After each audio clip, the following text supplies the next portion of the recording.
Hello? Hello? Is that anybody? Are we working Can you all see me? right? I can see you. I can hear you. Can you see me? Can you hear me? I can see you and I can hear you. All seems to be Oh, working great. fine. That's good. Yeah, I do Zoom in all the time. Quite often you have to kind of redo the whole thing, you know. So Yeah, anyway, we're here now. How are you? I'm good. And how are you, mate? Good? Yeah. Yeah, I'm very just, good. Yeah, it's been having a busy time, so that's good. Yeah, so what would you like to chat about? well, I'd like to chat about everything. I'd like to chat about your club, Pulp, Menswear, Oh, everything. okay. I'm interested in what you do now because you do a lot of stuff with Yeah, art and music okay. and all in that. Well, it all really started. Um, so I used to run a club. Oh, I'm always, I'm always doing stuff. Yeah. So I'll tell you. So it all started um, um, in about 1990. I started running a club, and we ran a little shop together in the basement of the Trocadero and Piccadilly Circus because there was a huge recession. So they were giving away very cheap rents on these little shops where we just sort of secondhand sort of 60s and 70s clothes, sunglasses, all kinds of bits and pieces that we used to find. I ran a club as well called Kung Fu, and around that club were people like the Brand New Heavies, Jamiroquai, all that kind of acid jazz kind of scene. So that was around our club. This is very early 90s. And then but we had this kind of hard. We played a lot of sort of 70s funk, a lot of sort of 60s stuff as well. And um, I wanted to try something different. So the Sandals went off and became the Sandals and started doing some gigs, lots of gigs. Free fall smashing, and that was in '91. Towards the place where we could mix house music. So house music was predominant everywhere. So rave had kind of kicked off, and then rave had got massive. So all the clubs really played house music. You had the few indie clubs that played sort of indie dance stuff that was kind of.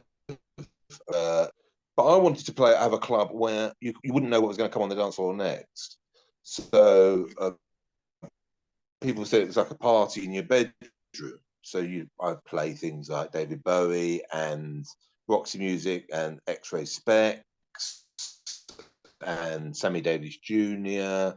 and all different kinds of things. All got different, glam punk, bits of soul, all kinds of things. Just mixed.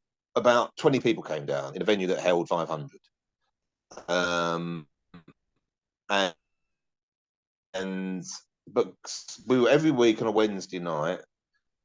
The first band that played there, that came down very early on, was called first gig there. So we used to have bands on, and we had this kind of, it was Wednesday night. We had a kind of disparate, funny bunch of misfits come hear a variety of music. So we uh, started to attract the likes of and Pulp and those people when they were just kind of indie bands, it's of indie music as well. And we mixed it all up, and they loved hearing Bowie, and they loved hearing Roxy, and then they loved hearing punk. They loved hearing all those kind of things.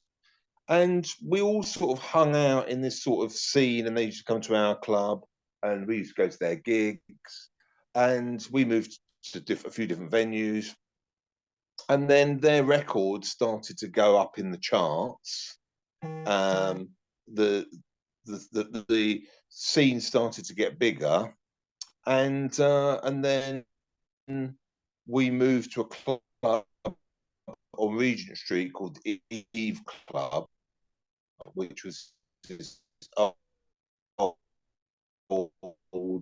1950s, or which lived all old trees. It's like a forest, and and that's where it really exploded. So uh, all big time, and finished in '96. Those 2 years we became the epicenter of the whole Britpop explosion. So um, and they'd all turn up, they'd bring copies of their rec albums and promos, and we'd play them. And yeah, it was a very, very exciting time. So on our dance floor, you'd have Jarvis and Damon and Liam, as well as people like Lee Bowery and Keanu Reeves and Courtney Love and Michael Stipe coming down. And we were the kind of the hub of the whole scene in that period.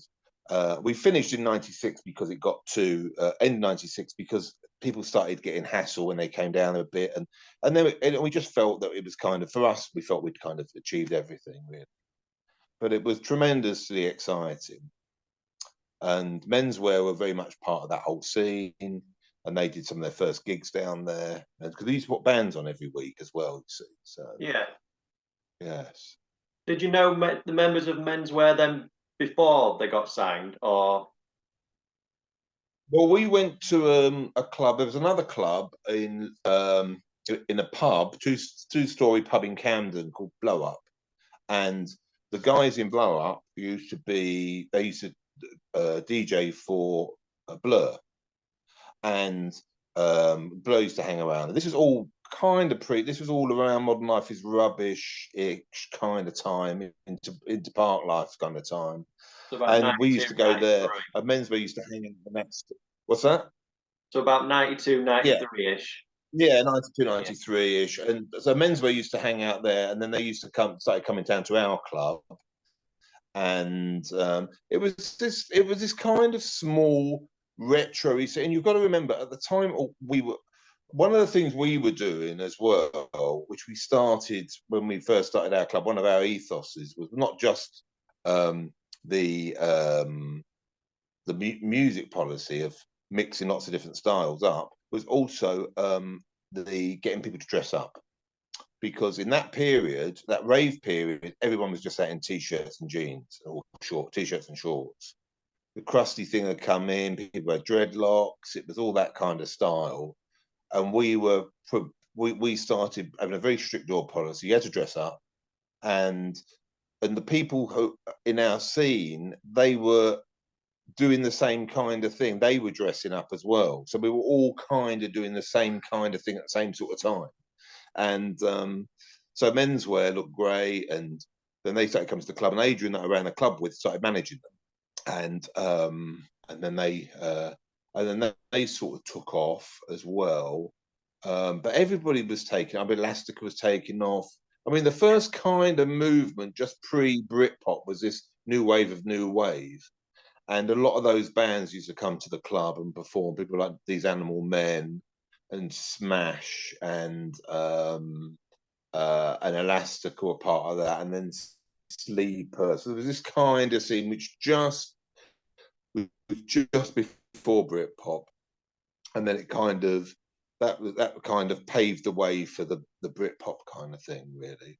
So, but it was very much. You got to remember. So all of this was going. It was a very small scene. It was our club. And there was Blow Up, which was a Saturday night, and then gigs that they'd do. The bands would be doing, and this was all at the height of boom, boom, boom, boom, boom, boom, boom, and everyone just out in t-shirts and jeans.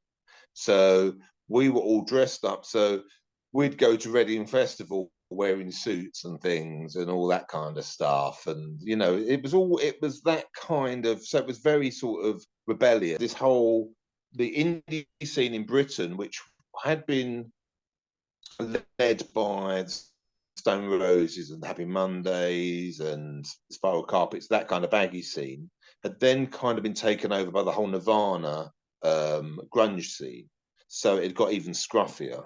So we were kind of the opposite of that. So I remember about 93, I suppose. Must have been 93. But when did Modern Life is Rubbish come out? Was it, do you know, 93, It was 94, was beginning of it? 93, yeah. 93. Can you remember? Yeah, it was 1993. 93. Yeah. Yeah. So I went, yeah, so I went with a couple of friends. We had friends who were in Pop Will Eat Itself, and they were performing at this student gig just outside Brighton. One summer it was, I think. Anyway, so I drove down with a couple of friends because they were performing. Said, "Oh, come down, we'll get you on the guest list. We can hang out, be fun." And Blur were supporting them, and then there was Kingmaker and Blur on. And I didn't really pay much attention to Blur. But I like She's So High. They had a couple of baggy singles out. You know, There's No Other Way, She's So High. That was it. They had kind of came and went really, and they were on this lineup in this sort of student festival thing. Anyway, so we went down there, and it's just full of kind of crusty-ish sort of students and long hair sort of students, and then Blur so we were hanging around backstage, and then Blur were hanging about backstage, all in these suits, like mod suits, and we thought, so we started getting to know them a bit and telling about our club, and then they performed Modern Life is Rubbish, and they had this set with uh, standard lamps, lampshades, fridges, sofas, all kinds of things like that, and it all lit up, and so um, uh, so it was quite exciting, and it was very kind of um, it was just like a breath of fresh air had gone through this tent, because everything else was kind of indie dance, kind of that sort of early 90s indie dance, a bit crusty, Chumbawamba kind of Neds, that kind of thing. And then Blur came on with this kind of moddy, sharp, suited, uh, theatrical, very British, in a British kind of Lionel Bark Kinks kind of way. They came on performing this stuff, and we just thought it was the best thing ever. The audience seemed a bit dumbfounded by it all, because it was just like, what is it? What on earth is this? But we just thought it was brilliant. And then, of course, we invited them to the club. They came to the club, and we all started hanging out. And so that moment was a kind of moment of sort of revolution. You just thought something new is happening here. You know what it was, but something new was happening. So, and then we used to hang out with them. I DJed for them a couple of times, and I DJ for Suede as well, because they were hanging out at the club. And then the one that was hanging out every week at the club and became really great friends were Pulp. So Pulp so I became the Pulp tour DJ, and went all around the country on the Common People tour, and then the hardcore and all the other tours. And I've mentioned this Light Up Dance Floor, and that appears on the cover of Disco 2000. It's that floor, and then they also filmed Elastica filmed Connection, I think it was, in the club as well. So we were right in the centre of it the whole time, and it was very exciting times. Yeah. It sounds like it was a great time to be there in London at that time and living it and breathing it as it was all going on around you and absorbing it all coming on. It was the last period, really, I think, where London, central London, was accessible. I mean, you had these funny old clubs which had been there for years.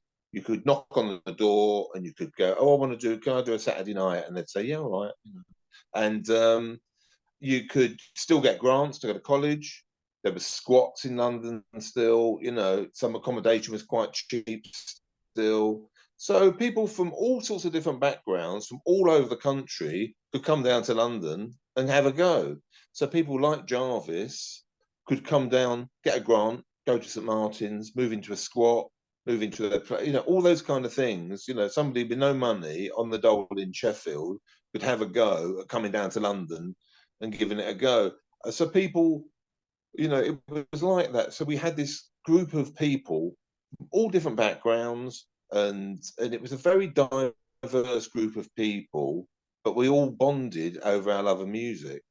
And then all these people really, I suppose, thought they might be as successful as the Smiths or something like that if they got really big, but it really took off. I mean, they got massively popular, and then they were on, they were like headline news and all that kind of stuff, which hadn't really happened for those kind of guitar bands since probably the 80s or the 60s, really.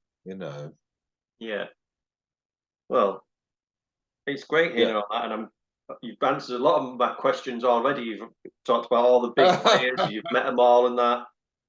But I just wanted to ask, you saw a lot of famous bands and that. Were there any bands that you saw and thought, oh, they're going to be massive, and then they didn't turn out to be? They just sort of disappeared, fizzled away to nothing.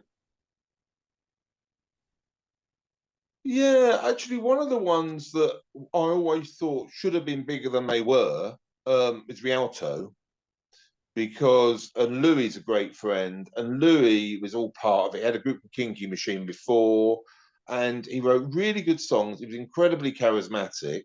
They were a great band, but it never really happened for them, unfortunately. And there was so they were ones. Menswear, I think they kind of got a bit slagged off. That's the trouble with them. They were a really Yeah, good band, and they were great kids. They were really young, and it was exciting. And everyone was going, oh, oh, it's all a bit manufactured. I mean, you compare Menswear to what goes on now, and it's just, where everything's manufactured, yeah, everything's corporate, and and they, they weren't at all. So they got a bit of bad luck. But I think, there was so much happening. Minty were incredible, Lee Bowie's band. That they were incredible, and they did their first gig at Smashing, and they did lots of gigs there, and they were brilliant. But then sadly Lee passed away. There was a lot of yeah, there was, first seeing Blur doing the Modern Life is Rubbish was incredible. First seeing Pulp at University of London, like in a little venue, was incredible. First seeing Oasis at the Astoria. You just go and see these bands. You say, oh my God, they're amazing. They're going to be brilliant. But the ones that, yeah, so there are a few that should have been big. I always thought Salad should have been bigger than they were. They were great live, and they did really good, made some really good records, and definitely, certainly Rialto. yeah. I'm pleased. And there was another one who was good as well, Lodger. There was Lodger who were good, which was the guy from Delicatessen and Pearl Lowe from Powder, Powder. They were powder, really yeah. good. Lodger, they did an album. So there was still this lots of gig venues, and there was a very vibrant live scene. Yeah, so yeah, it was. And there was just we were out every night more or less seeing bands. I don't think I could be out every night now. I couldn't handle it.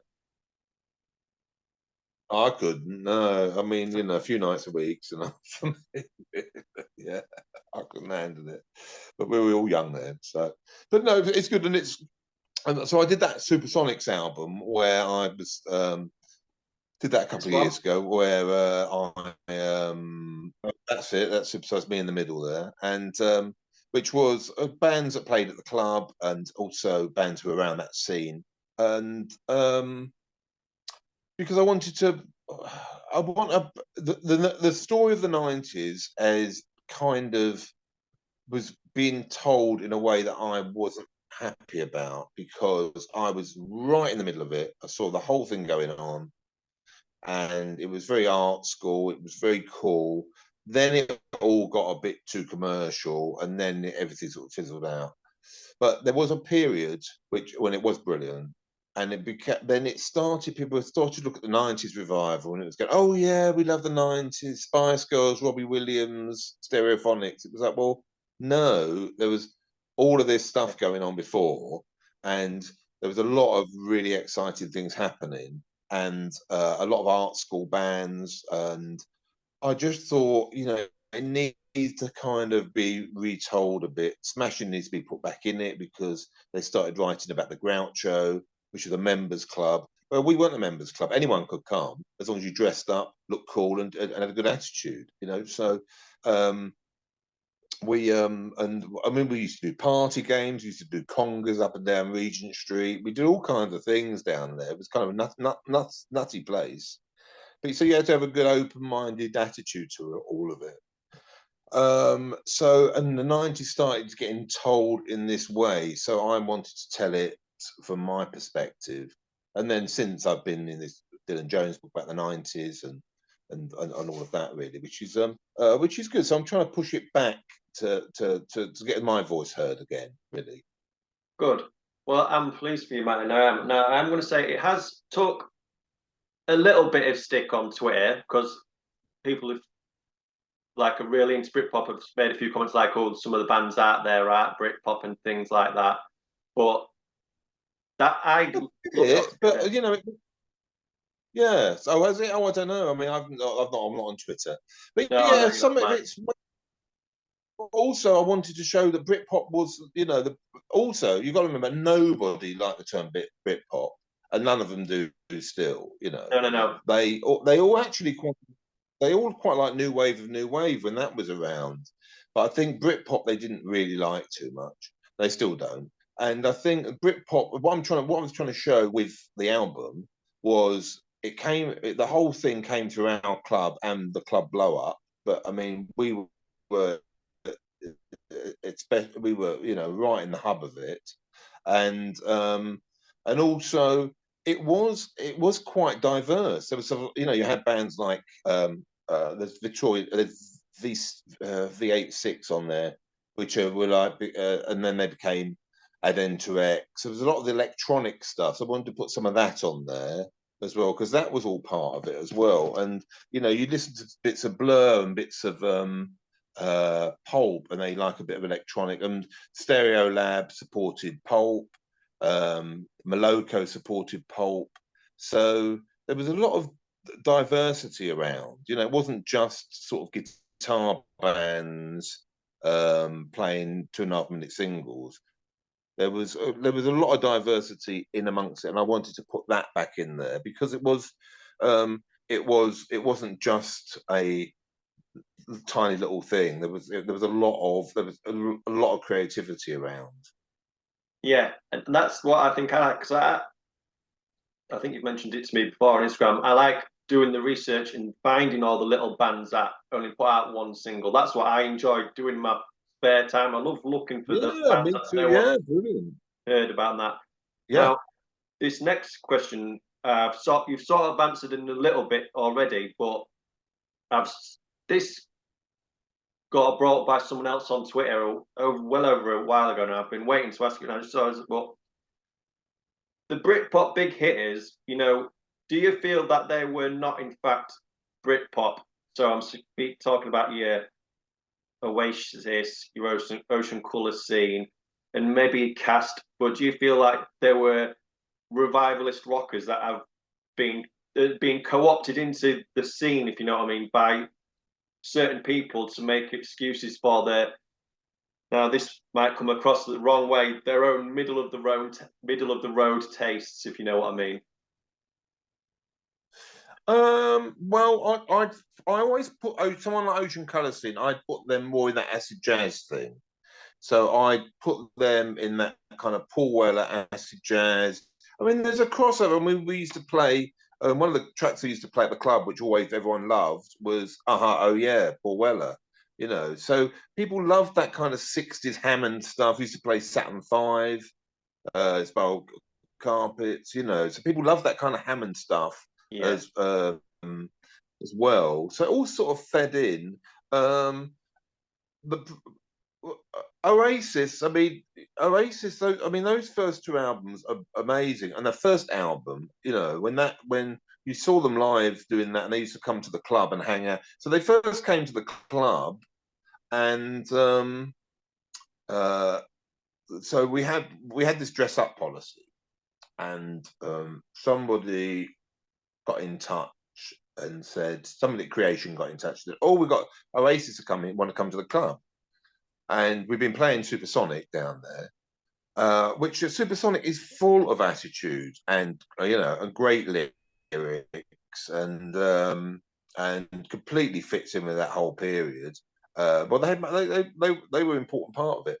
So they came to the club anyway. So I was standing on the door because I used to go and do the door before I went and DJ'd, just to make sure we got our mates got in because we were popular. And the Creation had said, "Oh, Oasis coming down." I went, "Oh, great, we'd like to meet them. We've been playing their record."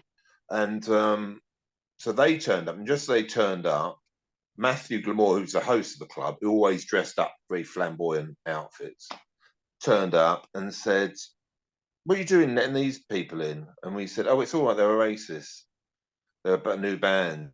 He went, "Oh, really?" He said, "All right, you lot, next time you come down, make an effort, dress up a bit." And told them off. And so they were quite sheepish when they came to the club. They were really sweet, and they came up and asked for could we play their single. So we played. I had Shaker Maker. Just I don't think it even come out. I think I had a promo of Shaker Maker, and I played Shaker Maker, and they danced around to it. And then they requested the Beatles, and then they used to come down all the time, and they, you know, and so they were really part of it. But they had, I think Oasis, those first two albums, I think were brilliant, and I think they they were full of rebellion, and they weren't straightforward rock at all. They had that um, they had that kind of background, but they were so full of attitude, and they had you know, some great sort of 70s, 60s lyrics, and had a great feel. I think they had a great feel. I think they were perfect for that period, and they still sound brilliant. You know. Yeah. Then The it kind of first went two off. I mean, then albums, they went yeah. into the kind of rock thing. Cast went to a bit, yeah. Then they went a bit kind of rock, and and then it all kind of started going into more of a rock, and that's kind of where Cast, Travis, Stereophonic, all of those ones, you know.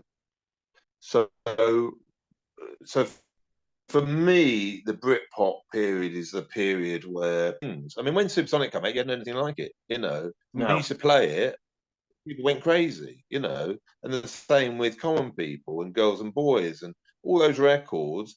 There's nothing else like it. You know, you'd go, uh, oh, and they just cut through and people go crazy about it, you know. So you could easily, so I used to mix easily in from something like Supersonic into Beatles, I'm a Walrus, Sorted Freeze and Wiz into Starman, David Bowie, and they'd all just sit perfectly together. There was a quality and a standard to the recording and the songwriting in that whole period. So I just think it was you know, it was a very magical time. But then I think they got pressure from record companies, and also what happened with the record companies all got bigger and bigger and started to eat each other up and all that kind of stuff. When they were smaller, the record companies were like, "Yeah, put that out. Yeah, it'd be great. Yeah, fine." You know, they didn't have to worry about, you know, because they hadn't invested so much money into them. Yeah. Cool. I'm glad that's brilliant, man. Now, this next question, please don't take it the wrong way, but I'm just going to ask Okay. throughout there. Yeah. When did you decide to get rid of the big sideburns? Oh, the big cyber. Oh, they went. Oh, I can't remember when they went. They got small. I think they got a bit smaller and smaller. Had the big ones for years, and then they kind of got smaller and smaller by the end of the '90s, and then the beard kind of came back. I had a beard before, and then it went into sideburns, and then, you know. Yeah, so I don't know what I'm a bit too jowly now to bring them back, I think. They were my trademark for a while. That's what I'm saying, because you know all the pictures you see of you back from back then. Oh yeah, yeah, yeah. That was a big old big mutton chops. Yeah. Well, we were all of us, all in the 70s in a big way, all of us. And because, it was the stuff you'd find in the charity shops.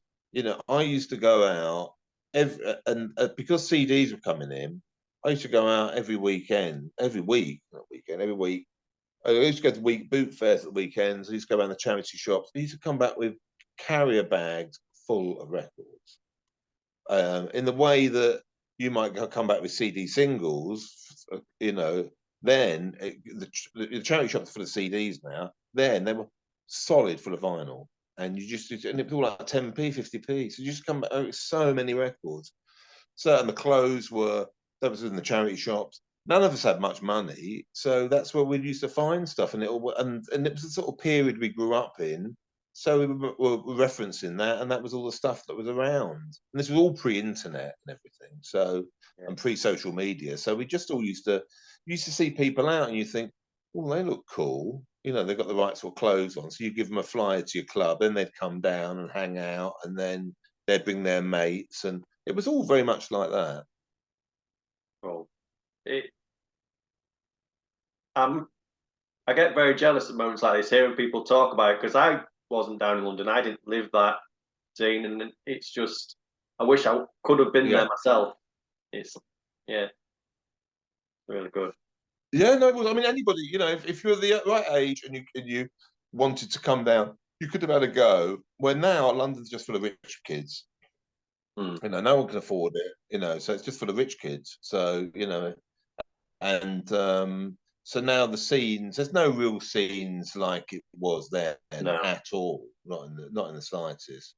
Still people around, but there's nothing like it was.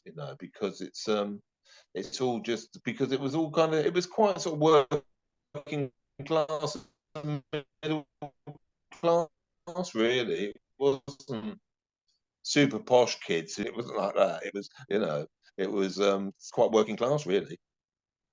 yeah, yeah. So you're still involved with music? You're involved with art and music in a big way now, aren't you, Yeah. man? You're still involved So, in that. so I do exhibitions and I DJ still. And so I do quite a lot. I'm in Jarvis DJ quite often, do some odd parties and I things was going to say I do see you together. together Tag a lot. DJ, which is good. Yeah, so we often do parties and events, and which is always great fun. Because I've DJed for a long, long time, and so when you tag DJ with somebody, you never know what they're going to play next. So I put something on, and then Jarvis will put something on. I think, oh, what am I going to put on there? Oh, I know, I'll put that on. So sometimes I put something on that I haven't played for years and years and years, just because that's triggered something in me that's going, oh, I know what'll work with that. And then I put that on, and he'll do the same. So it's good. It keeps it kind of fresh and alive, really. Because when you DJ a lot, you get into these routines of like, oh, that follows that, that can follow that, that can follow that. Where having someone tag DJing with you, it just sort of sparks it all up, and I love doing it. Yeah, So so we'll probably be doing some more of those. yeah. So you're not DJing on the current tour this year from then? Then exhibition. I might be. I don't know what he's doing. I saw him yesterday, but we're talking about doing an after show for the Finsbury Park. We were chatting about venues for that, possible ones, and so I might come and do. I don't know what he's got planned, but you never know. I might do some after parties, because that's what I used to do. I used to DJ before the band, and then I did their after parties. So and it was incredibly exciting because they were mates. I like them. I like their records, and then the records just started going up and up and up. So we were on this tour, and Common People come out. I think the tour was announced. Then Common People came out, and then that took off, and then Disco 2000 was going up and up, was out when we were on the tour, and then that was getting massive, and then suddenly you'd have this huge buzz about the band, and so it was quite, and it was good to see. It was exciting seeing it all happen. So the first one was Blur. So Blur used to come to the club and hang out. They all used to come out and hang out. So Blur came down, and then Girls and Boys came out. So that hit the top, number 2 or 3 or something. Anyway, so suddenly Blur became quite known, and I was up on the door, like I said before, and cab pulled up, and Jarvis got out with who was it? I think it was with Graham Coxon or somebody like that. So, but basically, Pulp and Blur had just done I don't know if it's a TV thing or it's show, or they've done something together anyway. So they got out the cab, and we're chatting on the door, and they said, "Oh, the everybody else in another cab, just waiting for them." We were just chatting on the outside, and I think the Pulp people and Damon, and these girls were walking on the other side of the road, saw Damon, started screaming, ran over the road, and tried to chase him into the club. So he had to run in the club. We had to hold these girls back, and they were going, "Damon, Damon, Damon," screaming, "Damon, Damon, Damon." While that was going on, Jarvis was stood right next to us, and they completely ignored Jarvis. They weren't interested, because Jarvis at that point had babies, had been in the charts.